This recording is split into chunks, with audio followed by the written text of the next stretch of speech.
We start. Okay, so we'll do it like we do every week. Everyone mute themselves. We'll have the class, then we'll have plenty of time for questions and answers, hopefully. I'm gonna mute my phone also. I don't want to have the phone going off. That's happened before. That's embarrassing. But everyone mute themselves. We'll have the class, and then we'll open up the floor for questions. And unlike Thursday, where I had to kind of leave a little early for our Thursday special, I'm planning on staying as long as there are questions. It's a very interesting subject today. So I'm looking forward to getting into it with y'all. Okay, so let us begin. We are up to chapter 6, Mishnah number 7 in Pirkei Avos. This is the first Mishnah in a while that's not related to the 48 ways to wisdom. I looked back in the archive and I discovered that we started chapter 6, Mishnah number 6 in May of 2022. So it's been a while. We spent more than 2 years in chapter 6, Mishnah number 6, going through the 48 ways to wisdom, painstakingly, very carefully, going through it one at a time. Hopefully we learned some of the tools that are needed to acquire Torah. But now we are up to chapter 6, Mishnah number 7. And the subject matter is still Torah study, because the entire subject matter of this chapter, of all of chapter 6 of Pirkei Avos, of Ethics of the Fathers, it all deals with Torah study. And the topic is one particular aspect of Torah study, that it has the capacity to give life. If someone studies Torah, they will be a recipient of life. Not just life in this world, but life in the world to come. Historically, our people have had an absolute love affair with Torah. It's an obsession. It's a dedication. Our people have been devoted with obsessive devotion to Torah study. We've been the people of the book ever since we were founded. We've had universal or near universal literacy for as long as history records. And what our people are here to do, what our national mission, our national ID, it's all about Torah study. And if you understand some of the reasons why, like why are we so obsessed with this? You read chapter 6 of Pirkei Avos, it's all about Torah study, and you get a sense as to why our people are so enamored, fascinated, infatuated, and obsessed with Torah study. And in our Mishnah, we read yet another reason, Gedola Torah, Torah is great, Sheinosenas Chayim, because it gives Chayim, it gives life, Le'oseha, to those who do it, B'olam hazeh, u'b'olam haba, in this world and in the world to come. The Mishnah tells us that Torah gives life to those who do it, both in this world and in the world to come. What do we want more than anything else? What do we cherish more than anything else? What do we try to defend tenaciously more than anything else? It's life. We all want life. And here the Mishnah is telling us that Torah, that gives us life, both in this world and in the world to come. And the Mishnah proceeds by offering us lots and lots of scriptural proof to this. In fact, 9 different verses to support this claim that Torah gives life in this world and in the world to come. All the verses you will learn are from the book of Proverbs, from the book of Mishlei, and it starts off, Ki chaim heim l'motzeim, Torah gives life to those who find it, u'lechol besoro marpeh, and to all its flesh it provides healing. The next verse, this is from chapter 3 of Proverbs, it's a cure for your navel and marrow for your bones. Torah gives you health and vitality. Eitz chayim hi l'machazikim ba, another verse in Proverbs, Torah is a tree of life for those who hold on to it, for those who cling to it, v'somcheha me'ushar, and those who support it are pleased, which parenthetically, if you look at this verse, talks about those who support Torah, who study Torah, who cling to Torah, who hold on desperately to Torah. And it differentiates between those who machazikim, who hold on to Torah, versus those who support Torah. The verse says, Eitz chaim hi lemachazikim ba. For those who hold on to it, who cling to it, it's a tree of life. V'somcheha, those who support it, me'ushar, they are pleased. There's two ways to relate to Torah. You could hold on to it very tight, or you could support it. What's the difference between holding on to it very tightly and supporting it? If you're holding on to it very tightly for dear life, it's because you realize that it gives you life. And when you realize that Torah gives you life, and you're holding on to it desperately, then it is a tree of life. But if you support it, if you assume that it needs your support, and you're fine on your own, but I want to give some support to Torah. Of course, very important support to Torah. And you'll be pleased, the verse tells us. You'll be pleased. It's a good thing. But it will not serve as a tree of life.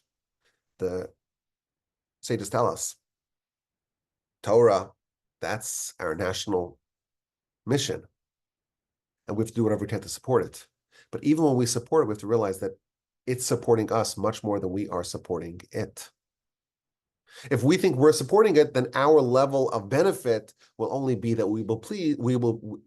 our level of benefit will only be that we will be pleased, not that it will serve as a tree of life for us.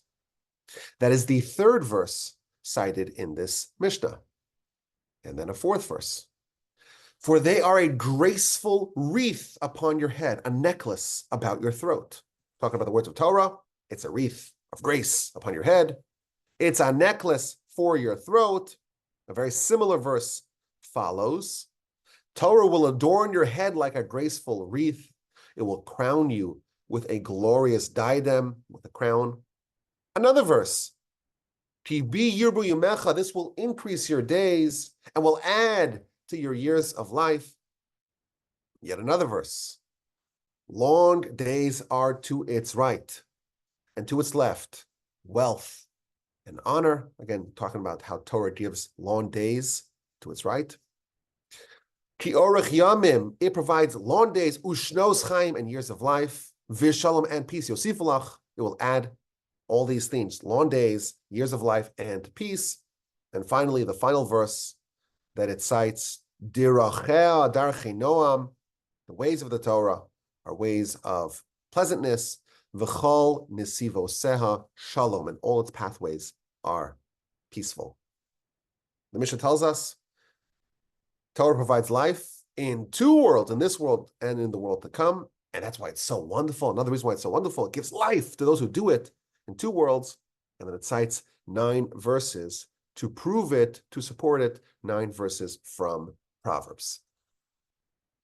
What does it mean that Torah gives life? And it gives life in two worlds, in this world and in the next world. What does it mean that it gives life in this world? And what does it mean that it gives life in the next world? And of course, the major question that we all have to ask, based upon our definition of life, maybe a legal definition of life, you would say if there's a heartbeat, then that's life. I guess maybe this is a debate. This is maybe a political debate or religious debate, but we have some sort of definition of life. Maybe it's brain activity, maybe it's breathing, maybe it's a heartbeat, maybe it's the ability to live, to be dynamic, to walk around. Everyone has some sort of definition of life. And then when someone's life is over, maybe they'll live 100 years or 150 years or 70 years, and then they die. Well, they're no longer alive. On a simple level, you read this Mishnah, it tells us, well, Torah gives life in this world and in the next world. Does this mean that someone who has Torah is going to invariably have a longer lifespan?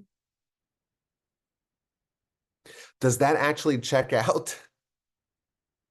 What's the life expectancy of people who are studying Torah versus people who are not studying? Has anyone ever done that research to find out if this actually is true based upon that definition of life?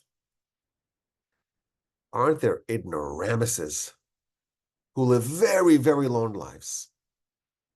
And don't we know about many great Torah sages who died young? The Arizal, he wasn't 40 when he passed away. The Ramchal wasn't 40 when he passed away. The Orach Chaim wasn't 40 when he passed away. We have many sages that passed away relatively young. How can it be? The Mishnah tells us Torah gives life in this world also.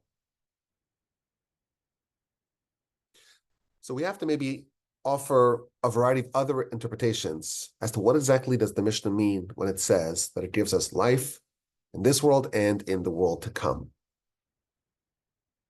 And as always, the different explanations that the commentators offer, they're not mutually exclusive, they're different angles, but they all have something to base it upon. It's all reputable sources and true ideas. I want to suggest on a very basic level that what the Mishnah means is literal by our definition of life. Heartbeat, brain matter, brain activity, that you're breathing, that you're walking around, you're alive. There's no certificate of death. If someone is connected to Torah, they are immortal.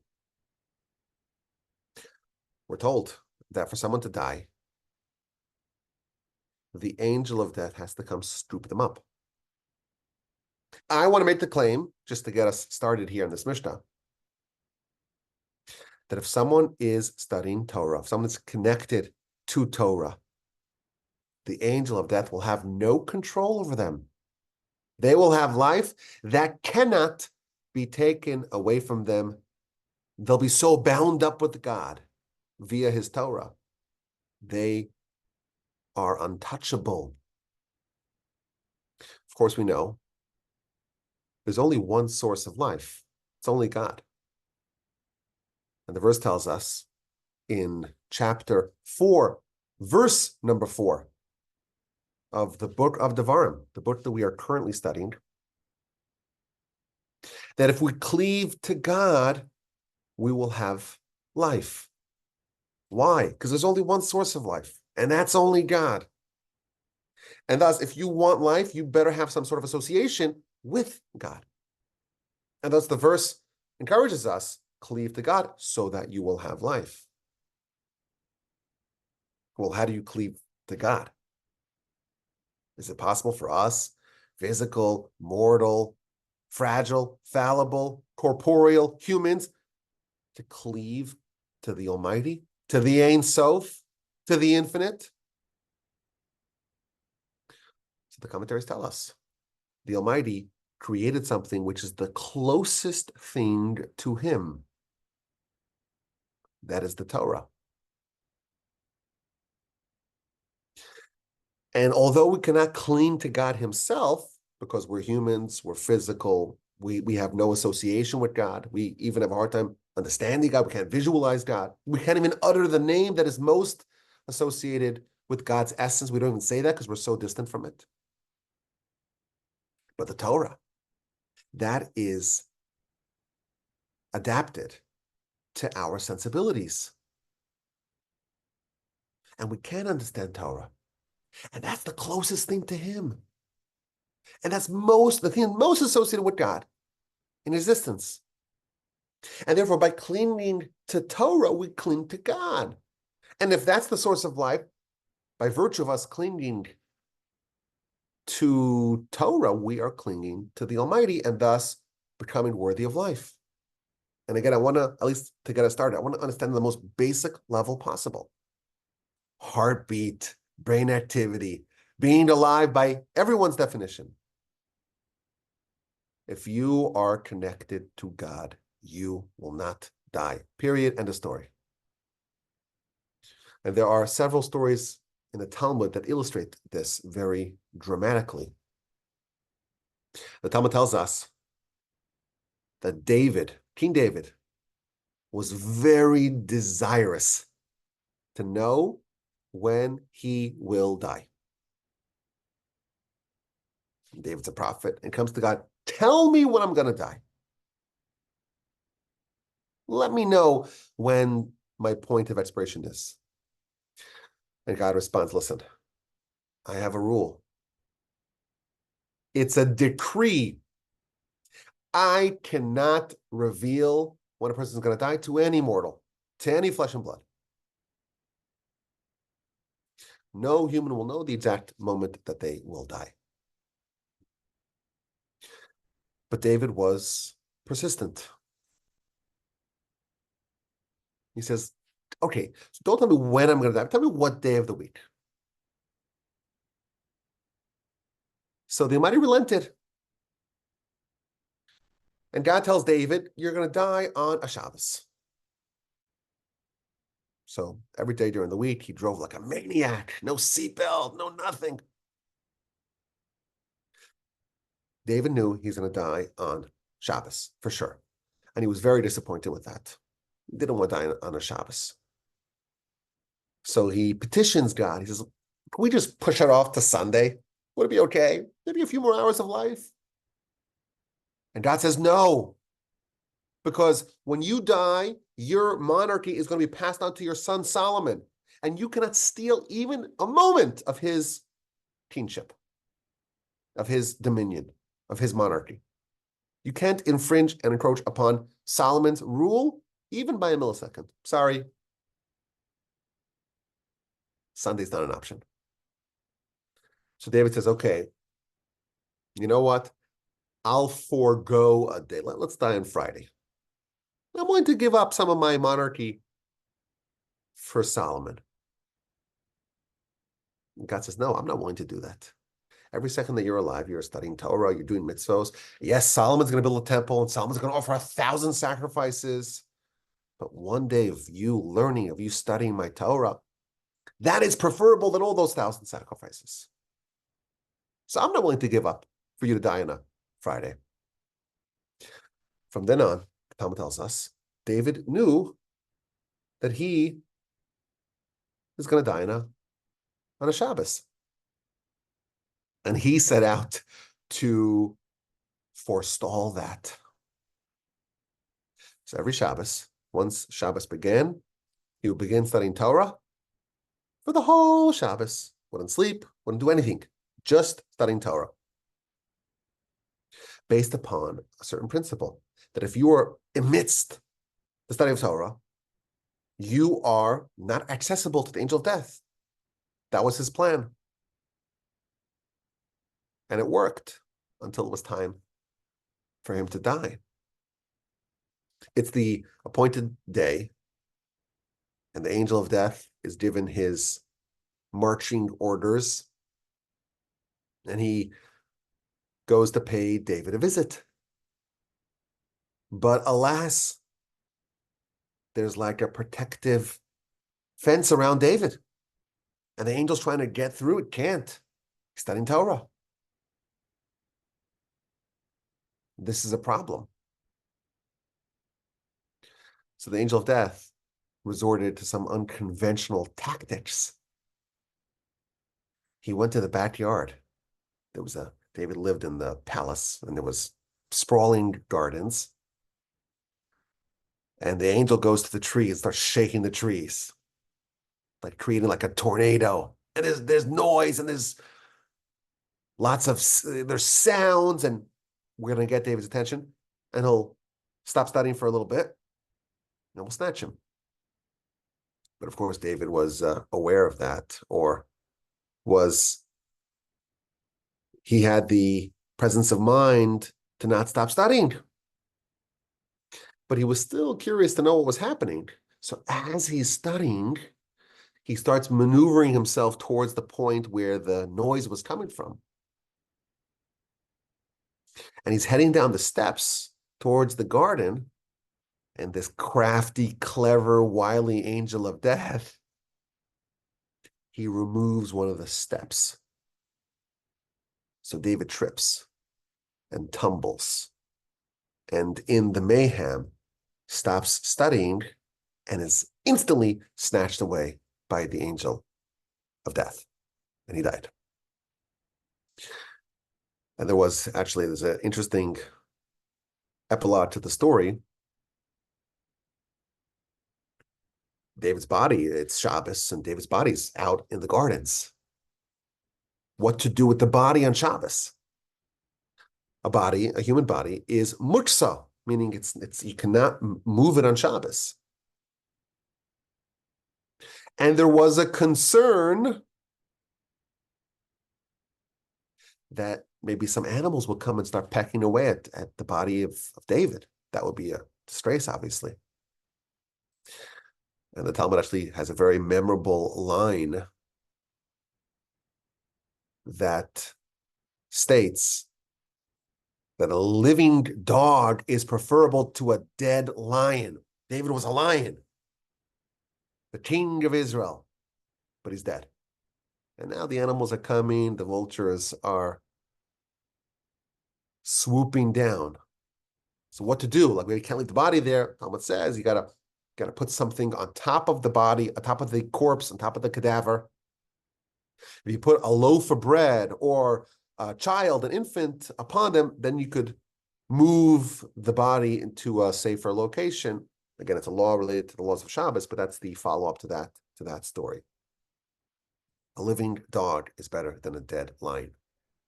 This is one of the 3 instances in the Talmud where we have a similar story.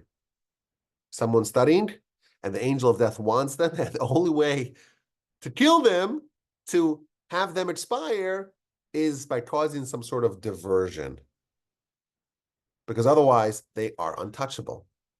So perhaps we can suggest, maybe this is a basic way to interpret our Mishnah. Torah gives life by our definition of life. If you are studying and you are completely bound up to God in your studies, as David was, we can't guarantee that if someone's studying on a very superficial level, they'll have that same bond with life. But if someone is studying Torah on that level, they are inaccessible to the angel of death. And again, there are other stories to prove this point. Now, the problem with this is that this provides protection so long as you are studying. If you stop even for a moment, well, then you no longer have that bond of life with your studies or via your studies, and then you would be vulnerable. But that's perhaps one interpretation to what this Mishnah is referring to. It's literal life by our definition, so long as the person is studying with a degree of intensity or a requisite degree of intensity and commitment, they cannot be touched by the angel of death. There's perhaps another interpretation. What does it mean, life? Are all lives the same by the Torah's definition? Maybe, on some level. We don't evaluate whose life is worth more. In fact, the Talmud says that the reason why you cannot kill someone to save your life, my chazis the dama didach sumek tvei. A little dash of Aramaic for y'all. Why do you think that your blood is redder than your fellow's blood? The Talmud says. So we don't make a hierarchy of the value of life. But on a qualitative level, we're told that someone could live a life and they could just, be really a very advanced animal on a spiritual level. If they're not accessing the parts of life that differentiate a human from an animal, how are they different than an animal?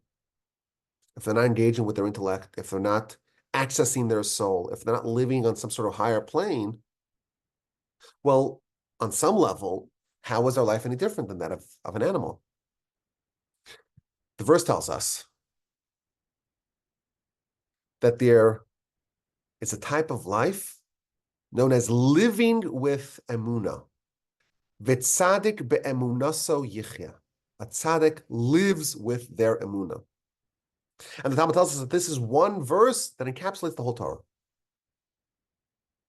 There's living regular life, and there's living with Emunah. And it's a different type of living. The Kuzari, the great medieval book of Jewish philosophy, he uses the very useful and ubiquitous framework of the different classes of creations. And he talks about the domem, which is the inanimate items, and then there's the tzomech, the things that sprout, like a tree or grass or flowers, fruits.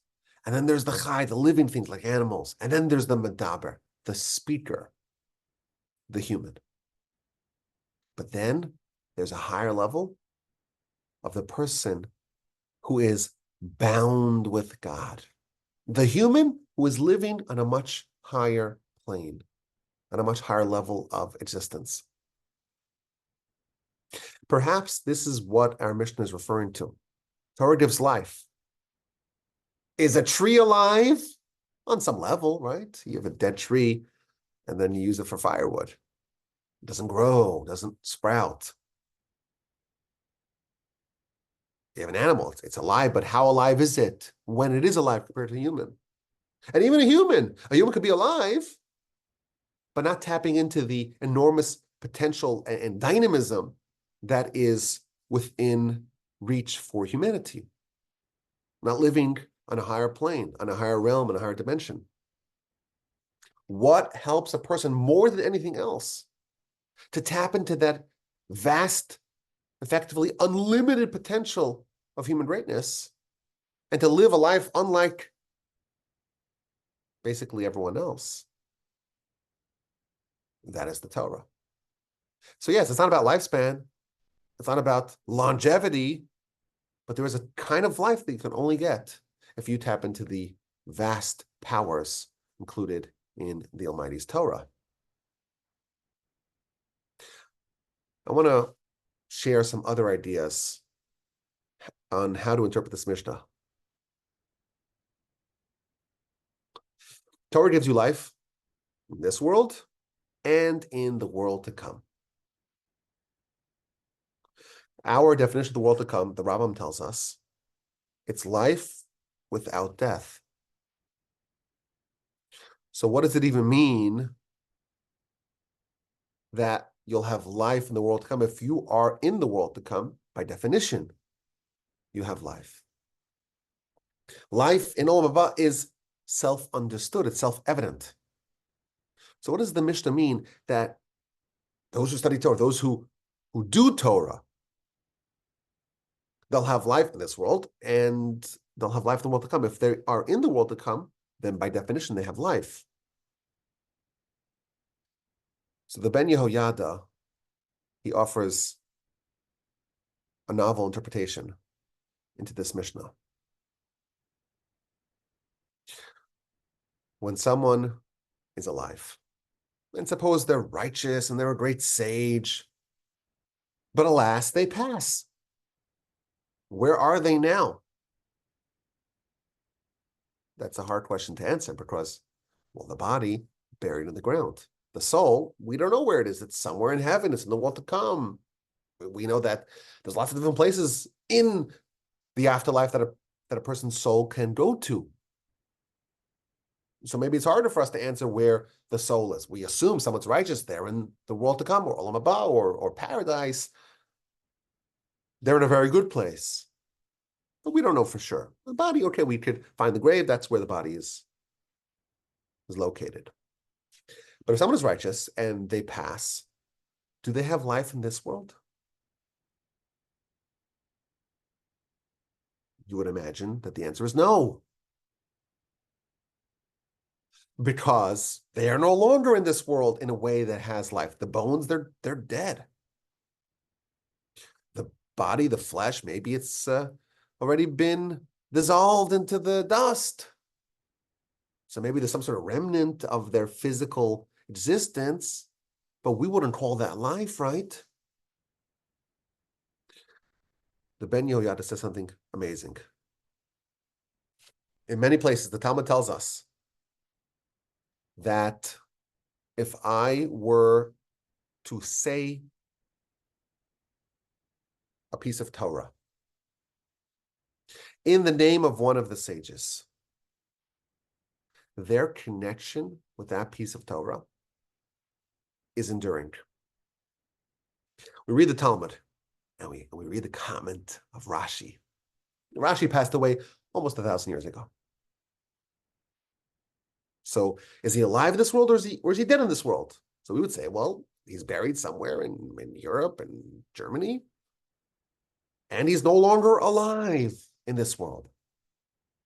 But the Mishnah says otherwise. The Mishnah says, the Talmud says, that based upon a verse in Song of Songs,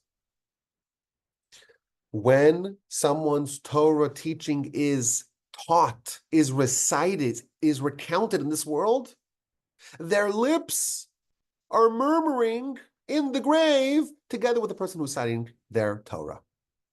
So we open up a Talmud, and this happens 1,000,000 times every day. Open the Talmud, and you read the Talmud, and you look at the inner margin, and you cite Rashi. Rashi passed away 1,000 years ago, almost, 1105, more than 900 years ago.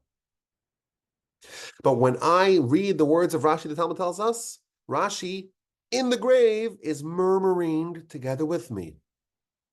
Now, does that mean if we take a sonar and we look at the grave that we'll actually see movement? I don't know if that's what it means.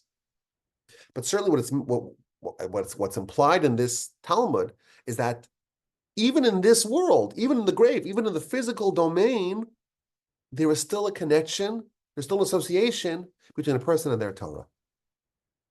So has Rashi passed away? By this definition, he's still alive in this world, not the world to come, not the soul, not Olam Haba, not in the afterlife, not in heaven, paradise. Here, he's still alive.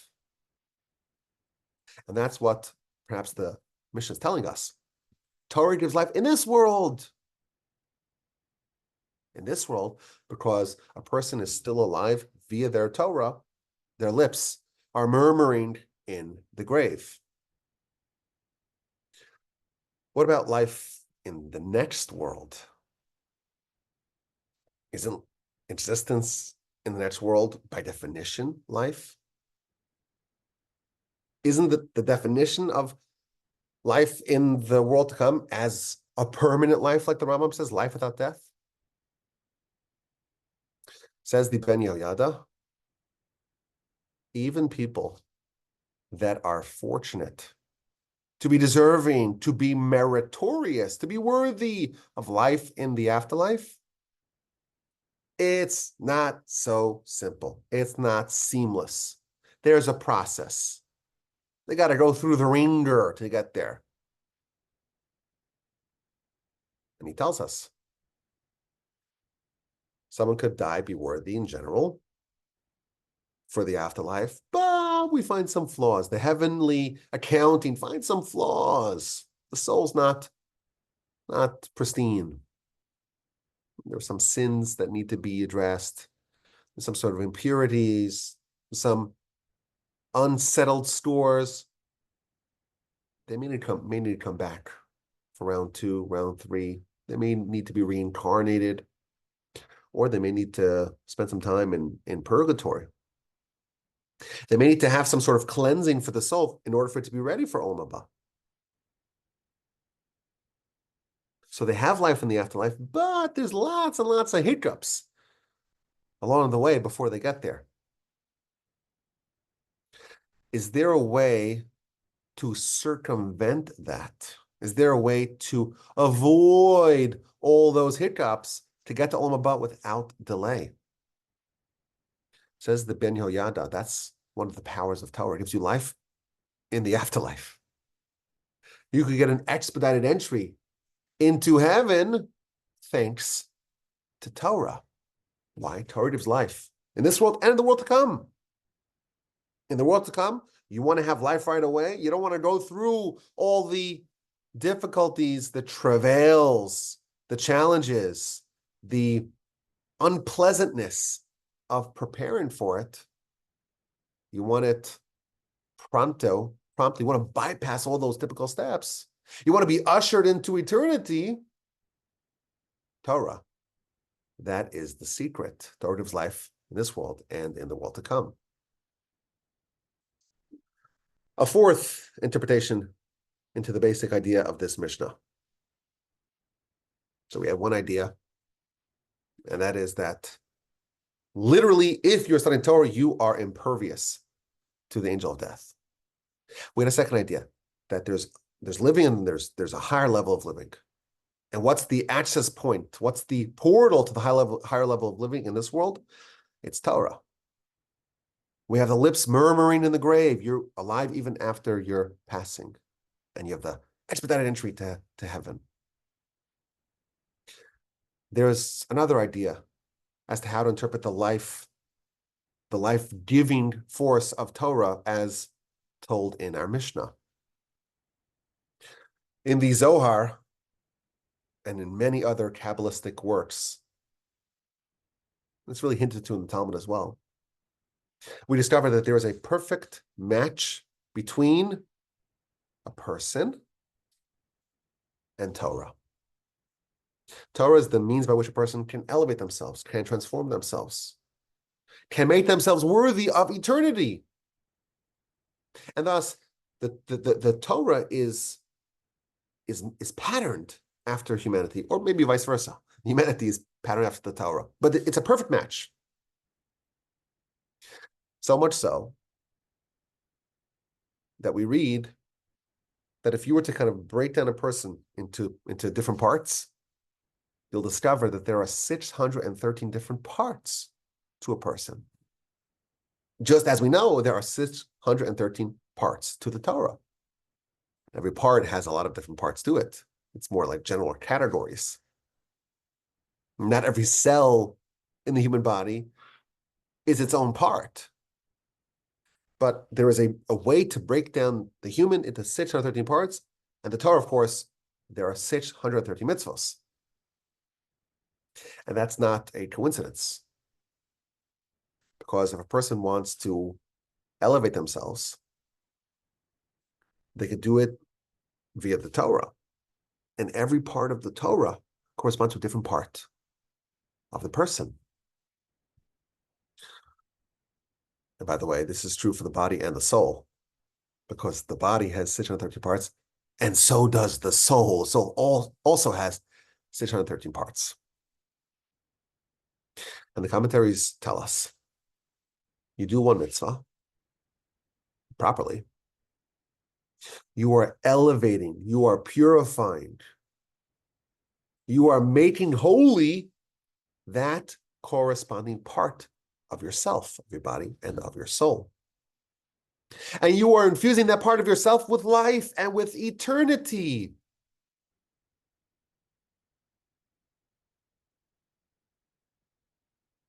If a person does all 613 mitzvos perfectly, they have life pulsating from every part of their body and of their soul.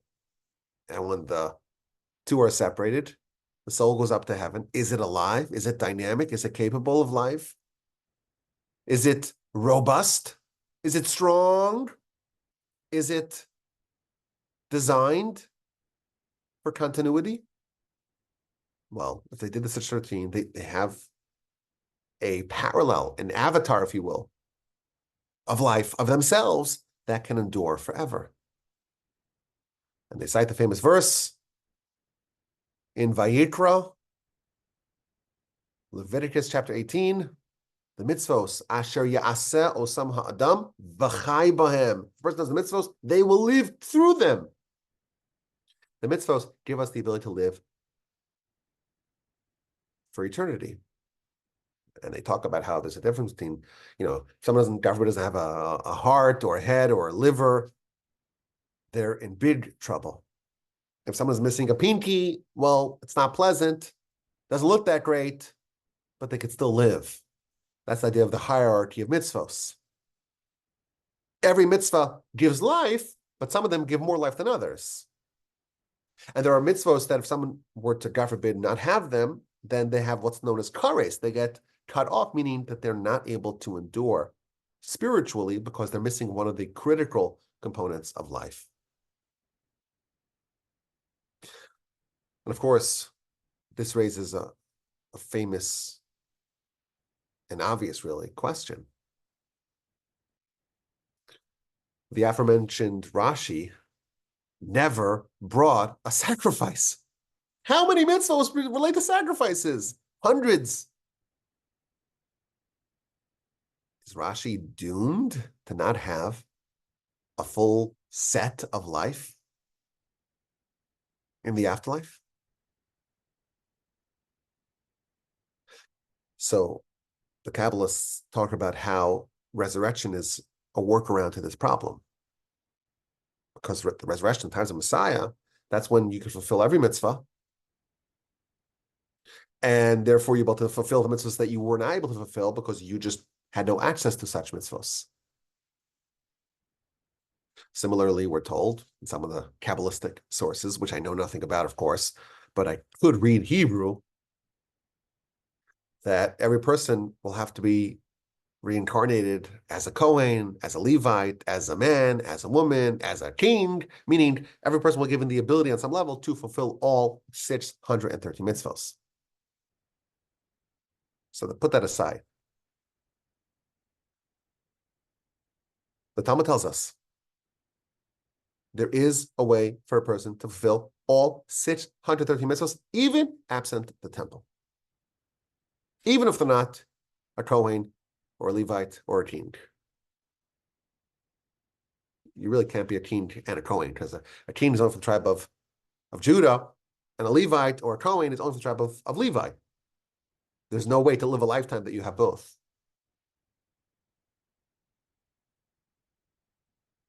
But there's a workaround.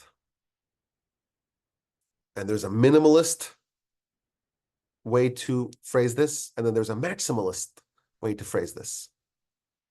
The minimalist way is found in the Talmud. The Talmud tells us, if you study the laws of a carbon ola, a ola sacrifice, an elevation sacrifice, in heaven, you are given the credit as if you have brought an ola sacrifice. If you study the laws of the mincha, of the meal offering, it's considered on the spiritual realm that you have brought the mincha. And thus, some mitzvahs we could fulfill with our body. We could literally fulfill. And some we can only fulfill on the spiritual realm via studying Torah that's associated with that particular limb, organ, sinew, element of the body, and the soul. And thus, this is again the minimalist idea. Torah gives life to the body, to the soul. Because when you study Torah, it's the way that you can plug all those gaps that you are missing with all those mitzvahs that you absolutely need if you want eternal life. You want your body to be alive. You want your soul to be alive. You want to be alive in this world and in the world to come. What gives life? 613 corresponding to 613. You study Torah, you gain life in the particular part of Torah that is associated with that element, with that part of the body. But there's a more maximalist way to frame this. Torah study in general, it's a mitzvah, but it's not like any other mitzvah. It's not associated with one particular limb or organ. Torah study is the panacea. It is the multivitamin. It gives life not just to one particular bone, limb, organ, physical, spiritual, sinew. It gives life to all aspects of a person. In our Mishnah, we have 9 verses. The second verse, again, it's all from Proverbs. L'chol b'saro marpei. Torah, for all of your flesh, for all the parts of your body and your soul. For all 613, it gives healing, it gives life. It sustains all aspects of a person. The Mishnah tells us, Talmud Torah kineged kulam. The study of Torah is equal to all the mitzvos. This is why perhaps if someone is studying Torah, they're actually absolved from all other mitzvos. Because if you think about a mitzvah as a pursuit of life, well, every mitzvah is pursuit of one element of life. Torah study, it's universal life. And therefore, it would be unwise for a person to forego Torah study in order to do even another mitzvah. But this is perhaps another way to understand what the Mishnah is telling us. Torah is great because it gives life in this world and in the world to come, to the body and to the soul. What gives life, eternal life, to a person? Of course, the mitzvos, but Torah is great because it gives life across the board to all parts of a person. L'chol b'sar marpeh, to all of a person's flesh, it provides healing. And thus it is very, very cherished and great. If we want life, this is the way. Another idea. We are approaching the high holidays. It's around the corner. And what do we ask for more than anything else? We want to live. Zachrenu l'chaim, remember us for life. Our King, who is desirous of life, inscribe us in the book of life. A life that is dedicated towards you. At the pinnacle of the prayers, we talk about how the books are open. And who's going to live and who's going to die is determined on this day. And the Talmud tells us that the righteous are inscribed to life right away. On Rosh Hashanah. They don't sit around and wait till Yom Kippur. And the wicked, they are inscribed to death right away. On Rosh Hashanah. And thus you would imagine that there would be an unexplained epidemic of death. Bolts of lightning flashing and nuking all the wicked every Rosh Hashanah. That's what the Talmud says. You don't wait around for Yom Kippur. That's for everyone who's in the middle. Someone who's wicked, right away they die. That's explicit in the Talmud. But of course, the problem is that it's just by our observation, it's just not true. And the commentators tell us it actually is true. Imagine if every September time, on the day that happens to coincide with Rosh Hashanah, in early afternoonish, mid-morning, it's time of judgment. All those who walk this planet are judged. And instantly, across the board, 8 million people die. Or, I don't know, 1 billion people die. Imagine that would happen. And someone looks at the calendar, oh, it's Rosh Hashanah today. Of course, that's why they died. They're wicked. What would the next day be like? You read the paper. Problem is, there's no one to write the paper. Okay, I take that back. Okay, there's some decent journalists. You see in front of your eyes the judgment of God. The next day, all of us come to prayer on time. And we're very careful with everything that we do. Because we have been given a palpable, undeniable vision, window of the Almighty's truth. So our free will is over. So if the wicked were to die right away, literally by our way of measuring it, none of us who hopefully would survive, none of us would have any more free will. So they're dead, not a question. But they're kept alive on a surface level for the sake of the free will of the righteous. What does it mean to be alive as a human? Not as a tree, not as a bush, not as a puppy. What does it mean to be alive? It means that you have the ability to elevate yourself, to transform yourself, and to elevate everything around you. You have the ability to bring the world towards its perfection. You can alter the trajectory of the entire universe. That's man. That's Adam. And that's the goal of creation. And that's life. But you look around, there's a lot more things than just humanity. There's trees, and there's animals, and there's galaxies, and there's celestial beings, clouds, water, bricks.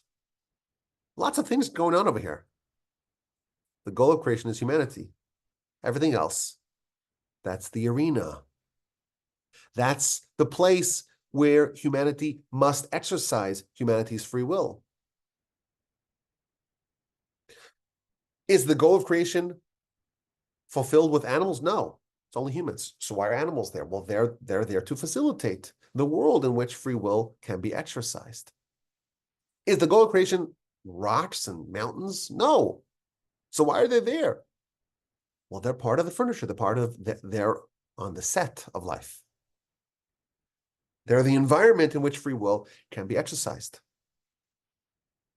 Oh, why are there angels? For the same reason. Angels are more lofty than us spiritually, but they're also there to facilitate the arena in which we get to live life. And there are some humans that, even though they're human, and even though they have the capacity of being alive by this definition, and they appear alive, and they have a heartbeat, and there is brain activity, but the scope of their potential impact in the direction of humanity, their actual life, by the definition of life being the goal of creation, it's very, very limited. They are effectively dead. They're not a player in the arena. So why are they alive? They're the environment in which free will is supposed to be exercised by others. And that's what we're praying for on the high holidays. Give us life. What do we mean by life? Not just walking and breathing and talking and munching on food and being a bean counter and a paper pusher. We mean life as in you have the ability and the mandate to bring the entire world towards perfection and to forge a relationship, an eternal relationship with your Creator, and to have your influence ripple throughout the whole world, throughout the whole universe.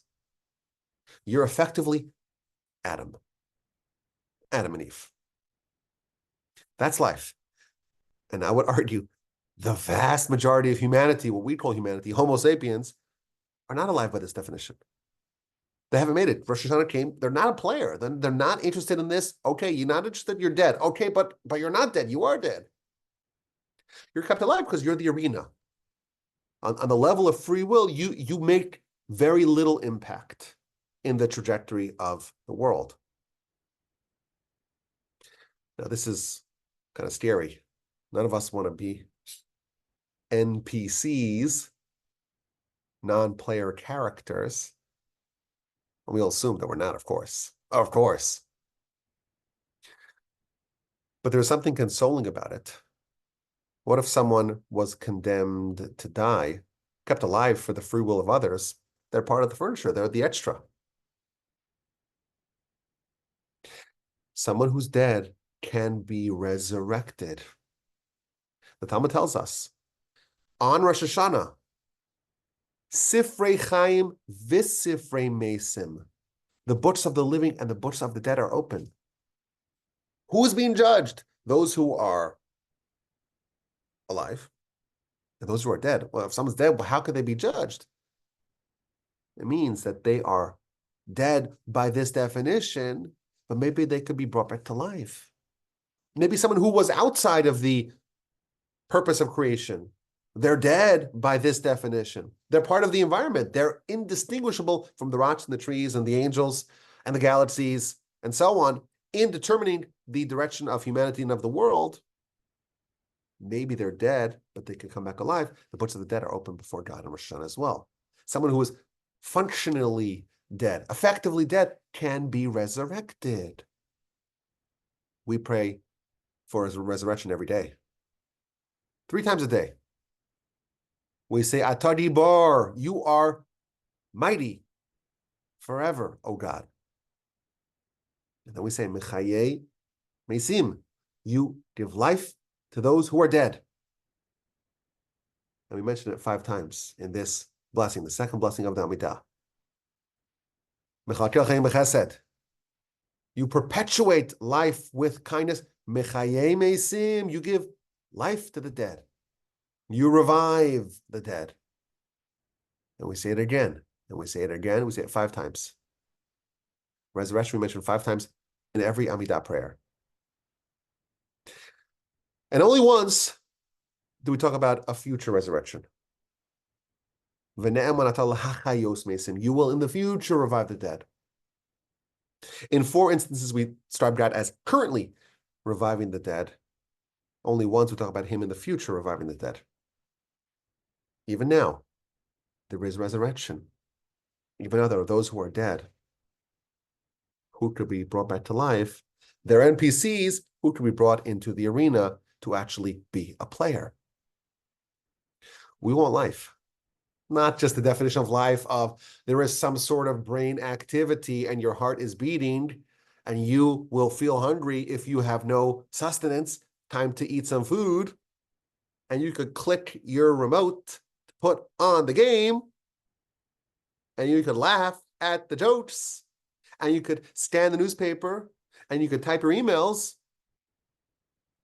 but have no impact on the agenda of Adam.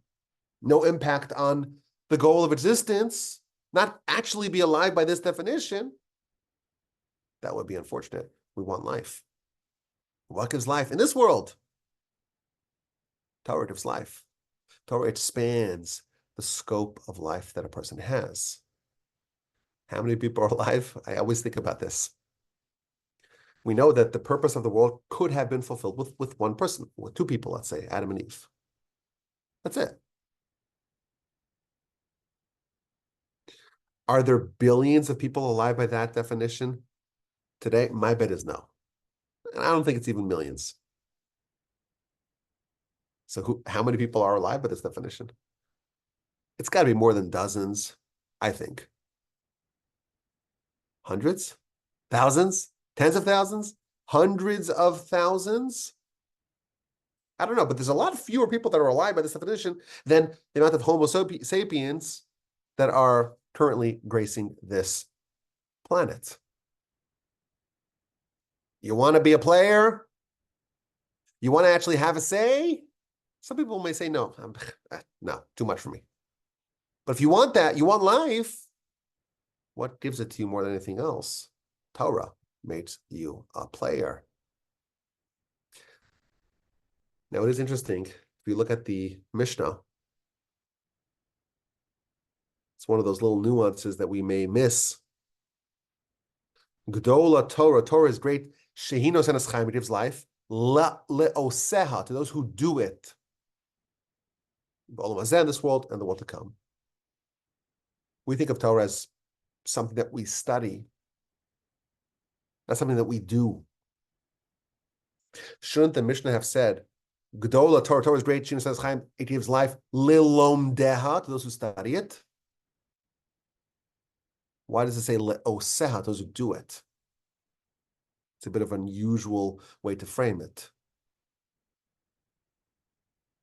So maybe on a basic level, this tells us that we can't just simply study Torah to have the benefits, the life-giving benefits that it contains. We need to do it on a basic level. That means to, of course, observe what it tells us to do. Not to just study it in abstract, in theory, to do it, to actually live it. But there's another idea I saw in one of the commentators, which is, I think, very powerful. It's something that we've mentioned in the past, but that's okay. We're at the end of the book now. We're at the end of chapter 6. We're nearing the end. We started in 2017, this effort, this project. The Talmud asks the question. We know that you have to give honor to a sage. Someone's a sage, they know a lot of Torah, they study a lot of Torah, they teach a lot of Torah. You have to accord them honor. You're supposed to stand up before them, supposed to respect them, speak to them in a very deferential way. What if they say, you know what, I forego it. It's fine. You treat me like a regular person. I don't need any honor. Are you allowed to indeed treat them like a regular person? Or must you accord them honor nonetheless? If it's God's honor, this person doesn't have the ability to forego God's honor. The Talmud rules, Kavodo machol, his honor is, he could forgive it. He could forego it. Why? Because it's not the Almighty's Torah. It's his. And they quote the verse, B'Torah Hashem cheftzo, in the Torah of God is his desire, u'b'Torah so, and in his Torah he shall study day and night. And the Talmud says, wait a minute, it starts off with the Torah of Hashem, and it ends off his Torah. When we start off with Torah, it's God's. But when we study it, we acquire it. It becomes ours. And that's why the sage who wants to forego his honor, he's allowed to do it. Why? Because it's his. And perhaps this is what the Mishnah is hinting to.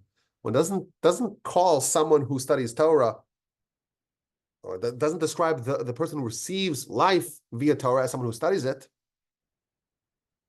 Rather, someone who does it, who makes it. When you study Torah with such a devotion and commitment,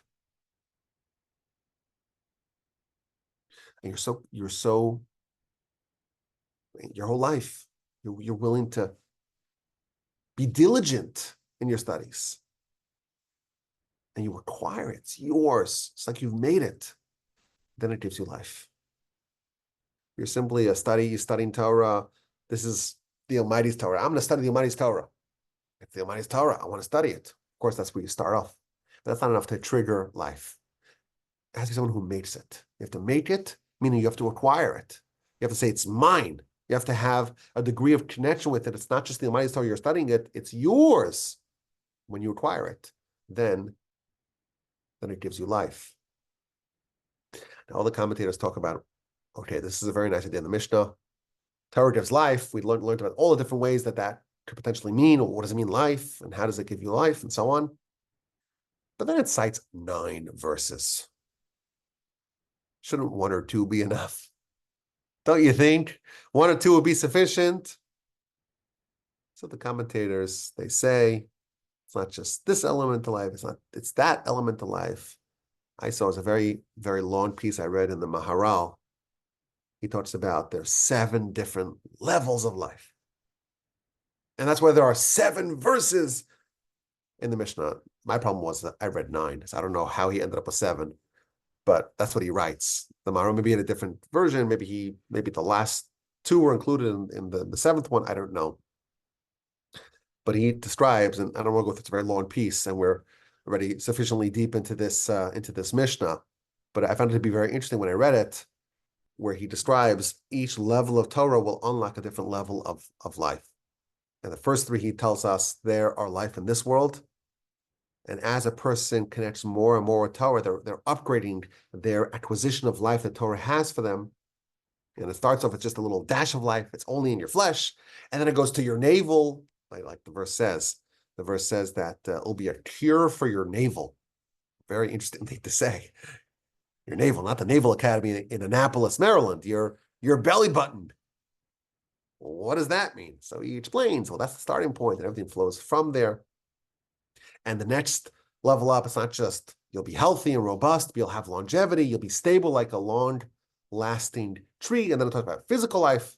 What about spiritual life? And that's the graceful wreath upon your head. Your head, of course, that's the seat of the soul. And grace, some which is intangible, it's more spiritual. And then it's a necklace on your throat. A person's throat is where they speak from. And that's the spiritual part of a person, because the definition of a person is a speaking being. And you're able to upgrade to have a taste of Olam Haba in this world and so on. Very, very long piece.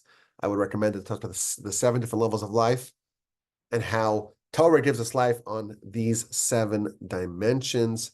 But regardless, the overarching lesson of this Mishnah, Torah is great. Our people have been obsessed with Torah for a very long time.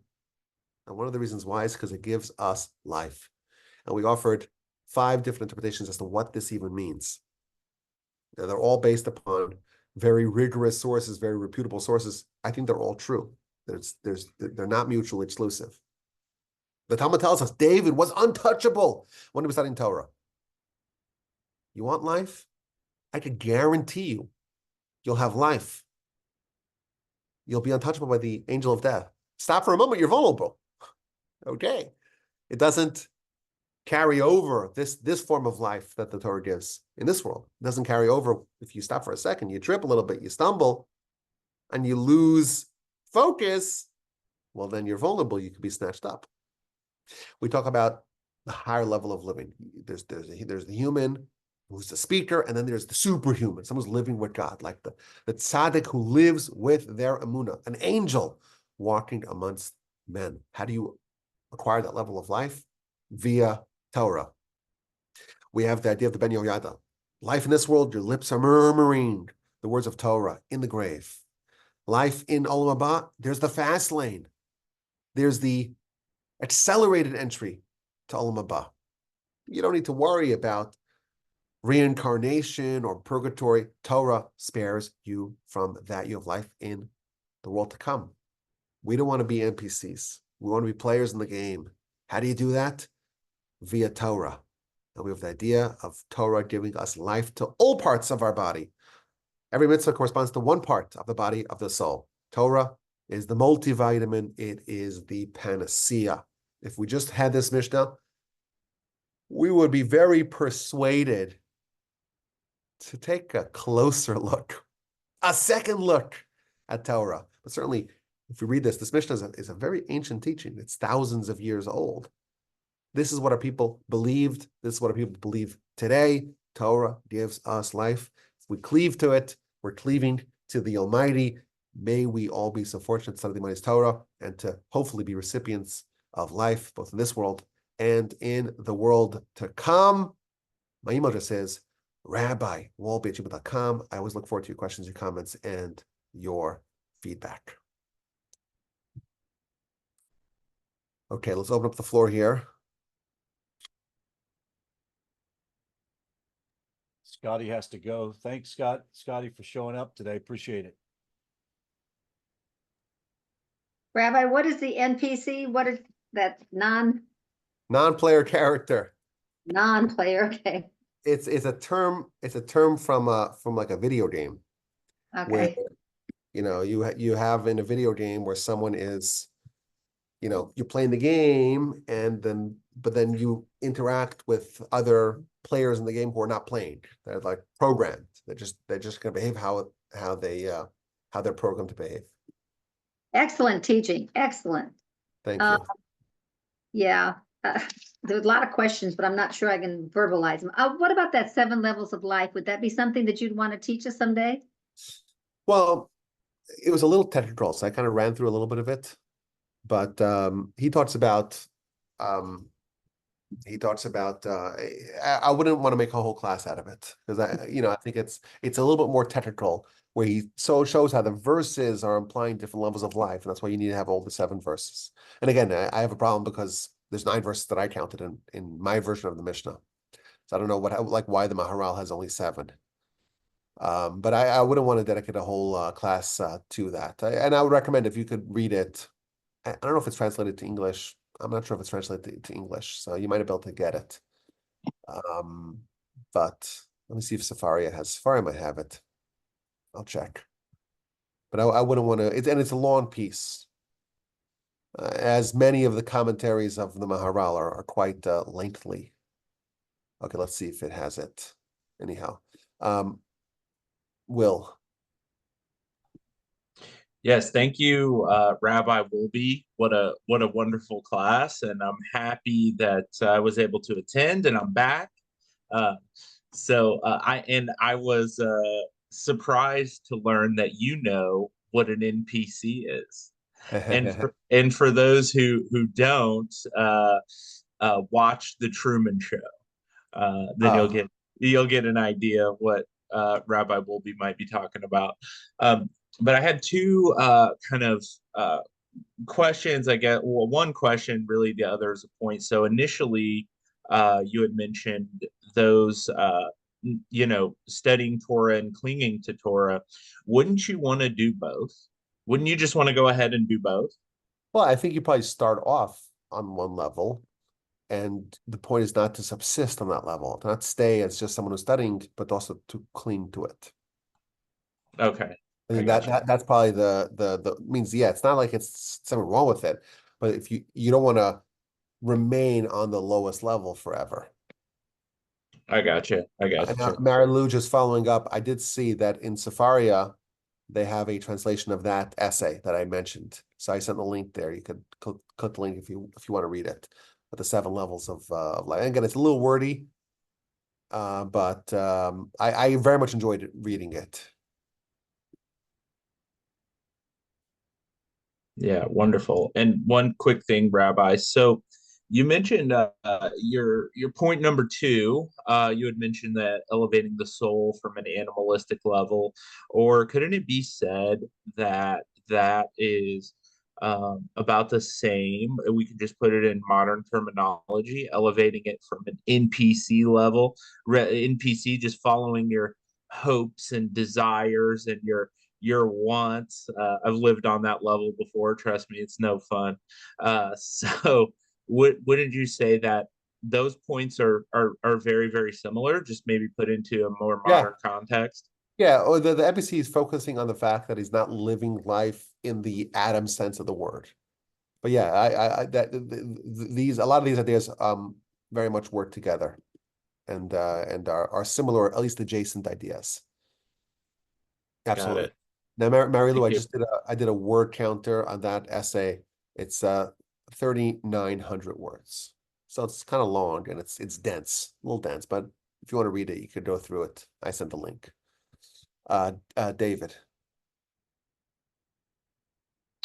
So I'll segueing on your comment that all these teachings are interrelated and not mutually exclusive. I wanted to share a thought that I've learned and see if you see the connections, but I wish I could remember who the author of this was. But essentially what I recall is the teaching being that, of course, God is one. He's outside of time and space. He's eternal, and he's created this world, which is finite and not eternal. And so how does God communicate with, how does God, the eternal and infinite, communicate with we who are infinite, who are finite, limited beings? And the teaching was that one way he does so is through the word, through his word. He revealed his word through Torah, and by that was his way as an eternal being, infinite being, of giving something in this world which is finite from our perspective that we can connect to. And the ultimate conclusion of it was that when we read his Torah, we are connecting to him. When we not just read it, but when we become engrossed with it and do it, as you were saying, and from the Mishnah, when we become engrossed with his word and we do it, we become, for a moment, for whatever time that is, we become eternal. We become connected to the eternal. And in that sense, I think we have, for that period of time, we have eternal life. Yes. We are connected to the eternal. Yes, I agree with everything you said. I agree with. And really, the Maharal says that. He says that God's only source of life. We mentioned it briefly at the beginning. God's the only source of life, but you can connect with God Himself. How do you cleave to God Himself? Via His Torah. That's almost like a stand-in for God, because that's the thing that's closest to God. God's closest creation, the creation that's most really indistinguishable from Him, but it's formatted in a way that we can understand it, that we can connect. Like formatted for human sensibilities.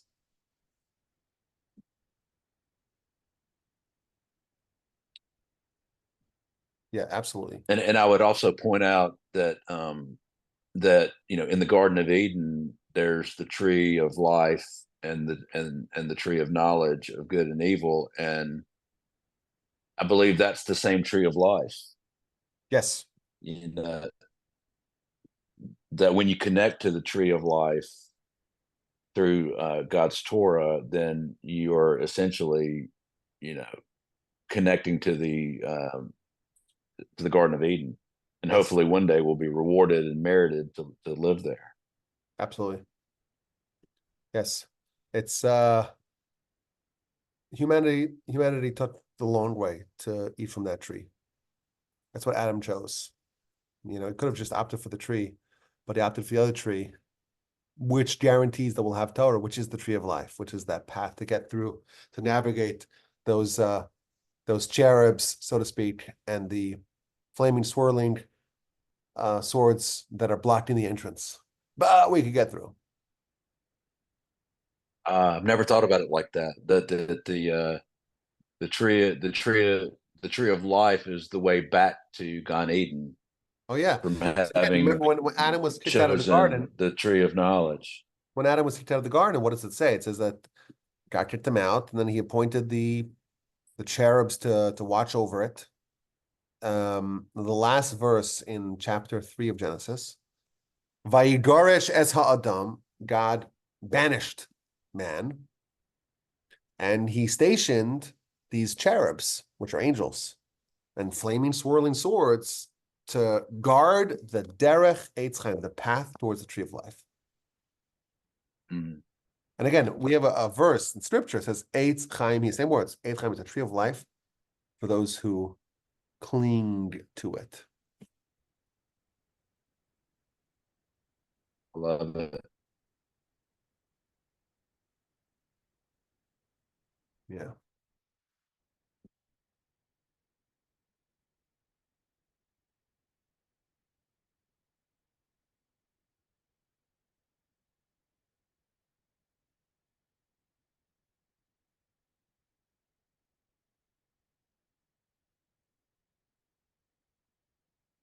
Okay, who else? Oh, Nancy.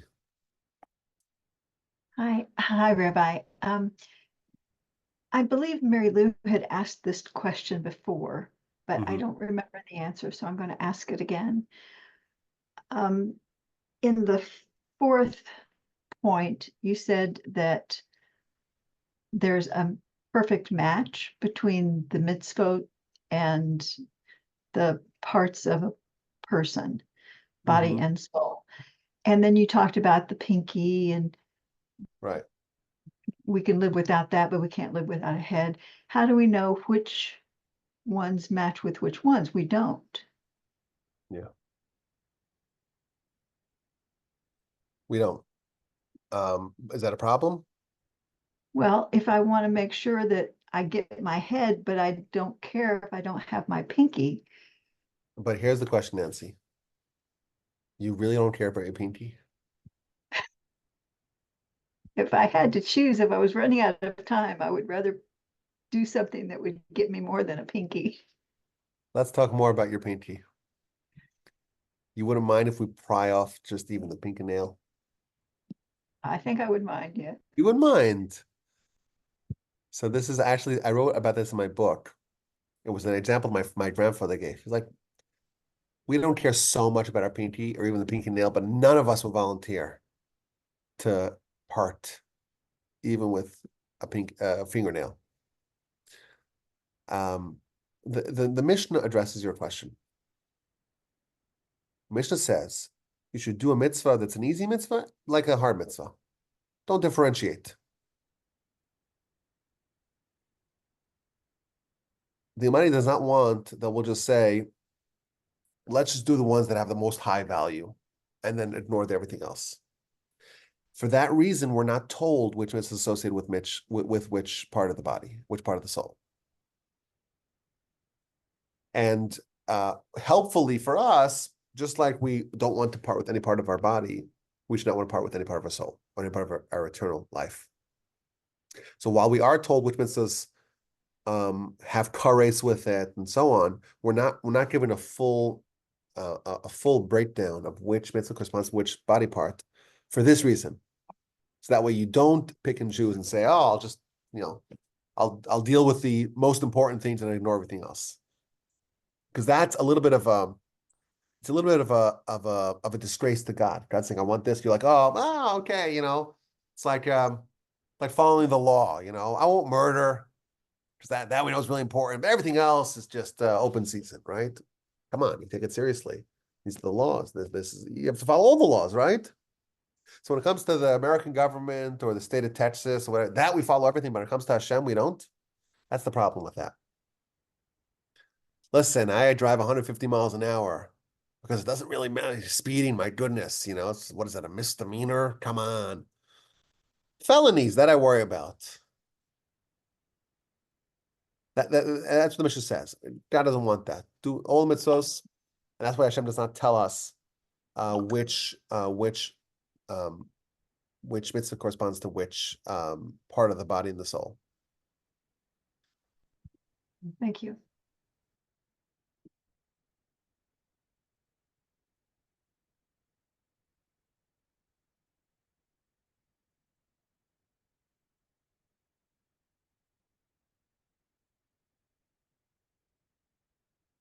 Mary Lou. Well, I remember you one time saying the fact that when I couldn't get pregnant or something, that somebody, probably a rabbi, obviously told them what to do as far as what mitzvot to follow up on and that type of thing. So there is some knowledge in that area. Yeah, there is some knowledge, and I will tell you that we are told that emunah, faith in God, is the heart. We are told that explicitly in the sources. There are a few that we're told, but we don't have a complete breakdown. No one has as far as I know, no one has the complete breakdown of every single one. Okay, however, let's say I've got a problem with my knee, and I shouldn't have a problem with my knee. So it's telling me that I'm missing something, right? There's something that is causing that, since there's a misfote that is associated with it. So how would I know? It's a good question. You have to ask someone who's more talented than me. Okay. I don't know the answer. I will tell you that I was once in Bnei Brak, which is a city near Tel Aviv, and I went to visit the greatest rabbi in the world at the time, Rabbi Chaim Kanievsky, since passed away. And this person was amazing. He knew everything. He knew it all. Everything, literally everything. Would finish all of Torah every year. Babylonian Talmud, Jerusalem Talmud, all the Midrash, all the Zohar, everything. Knew it all backwards and forwards. He was the greatest sage of the land. What's amazing is that his wife, the Rebbitzin, she was like the greatest sage of all the women. It's like an incredible power couple. So every day, hundreds of people come to visit them to get blessings, to get advice, to get answers to questions. So I was there. Wife and I had gone there. This is going back 2008 or 2007, a long time ago. They both since passed away. And someone walked in there and was asking the Rebbitzin, this poor fellow, I think one of his children had got cancer, what to do about it. So she responded like this: study the book of Mishnah, the book of Uktzin, which is one of the 63 books of Mishnah. She knew that type of cancer, that's what you do. I can't do it. You got to go to someone like that, someone who really knows, knows the real secrets, the secrets of Torah. I cannot help in this sort of matter, because again, it's not revealed. You are told a little bit here, a little bit there, but it's not easy to find the answers to your kind of question. Thank you. David.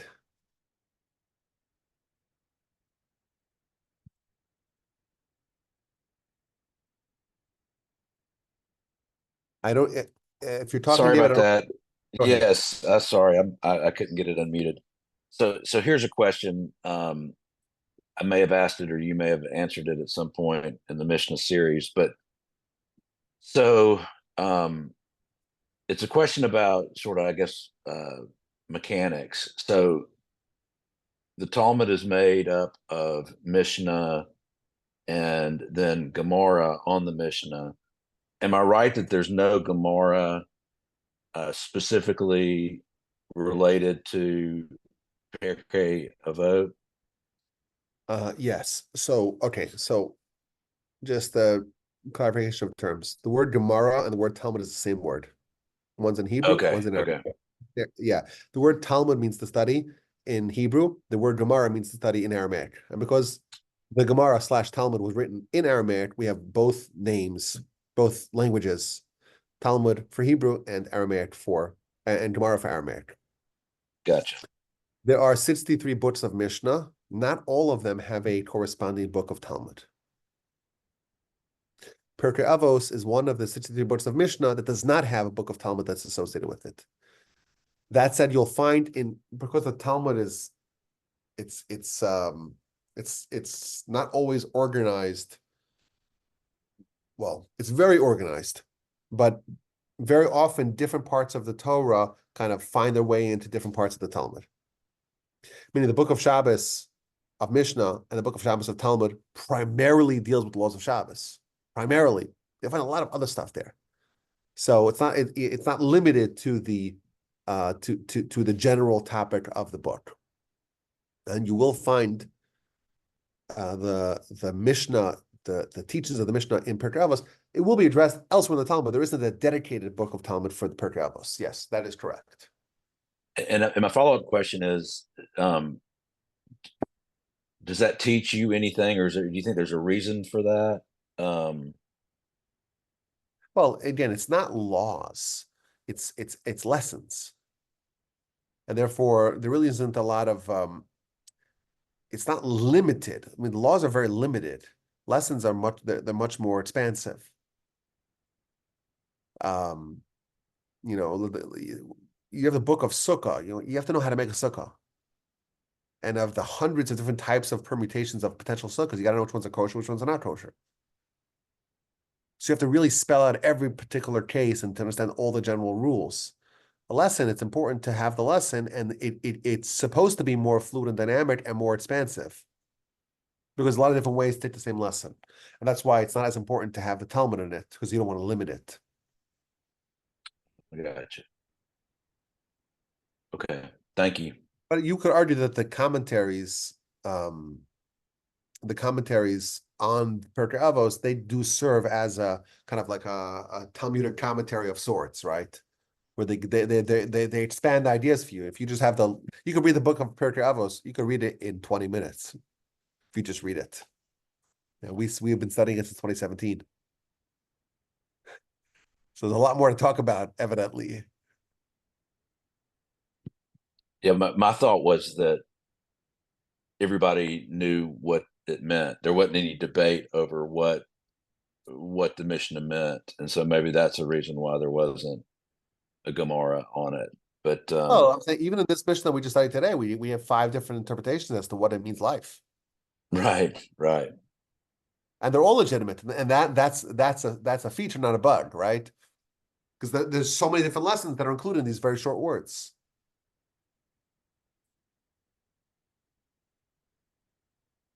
Yeah. thank you. Thank you.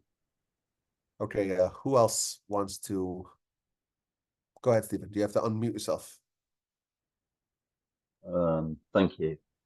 Please really explain the 613,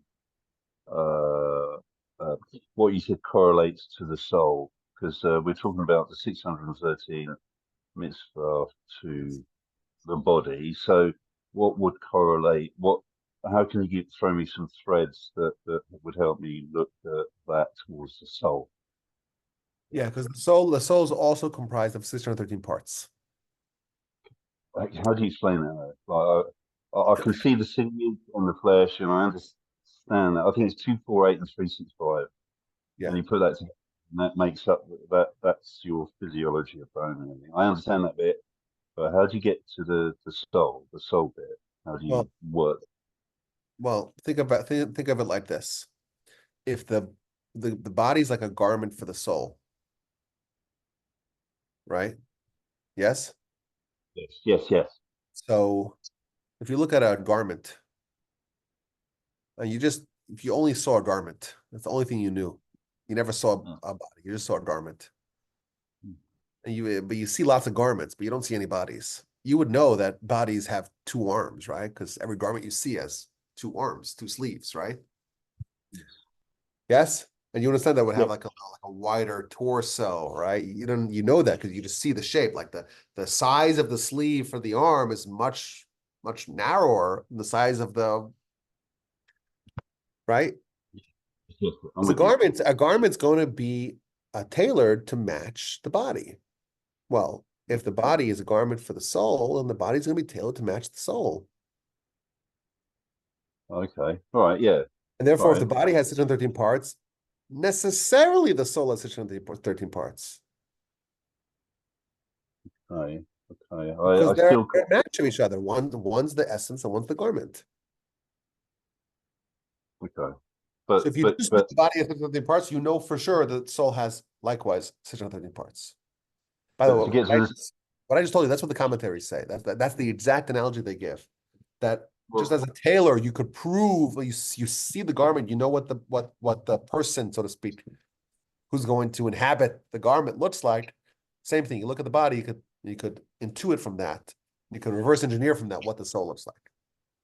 Can I just bring in another point? Does it correlate to anything to do with the tree of life and where you've got the lines going across and the horizontal lines and all that? Is that anything to do with the soul as well, or is that my? I don't understand your question. Could you? Well, you've got the 10 Sifrot, and then you've got the. I don't know anything about that. I don't know anything about the 10 Sefirot. I don't know anything about that. That sounds very Kabbalistic. You got to ask the Kabbalists. Really? Okay. All right. I thought that would have been pretty. I haven't gone into Kabbalah at great length, but I have wanted just to inquire of a few primary sort of parts of it, and where you've got the Kabbalistic tree, and you've got the lines that go, you've got the lines up and across, horizontal, and the rest of it. I thought, well, maybe that has a similarity in our soul. In I don't know anything about. I would have to refer you to people that know anything about the. I don't know anything about this. Okay.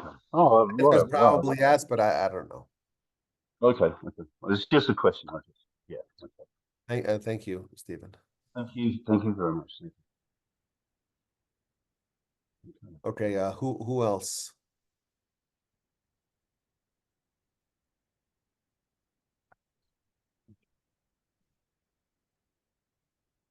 This was an absolute delight, as it always is. It was very refreshing to not have to do the 48 ways to wisdom. I like it. It's like easier to talk about, because 48 ways to wisdom, it's like, okay, after 30 or so, we're like, okay, we kind of get it. But no, we went through it properly. It took us 2 years plus, but I'm glad we did it. But I'm also a little bit glad that we got past it, I have to say. It was nice. I enjoyed it. So I'll look forward to seeing everyone, please God. Same time next week, same channel, and I hope everyone has a wonderful week. Hope to hear only good news from our brethren in the Holy Land. Hope everyone has a uplifting and meaningful and productive Tisha B'Av on Tuesday. It's still possible that Tisha B'Av will be annulled this year. We know when the temple's rebuilt, Tisha B'Av's turned into festival.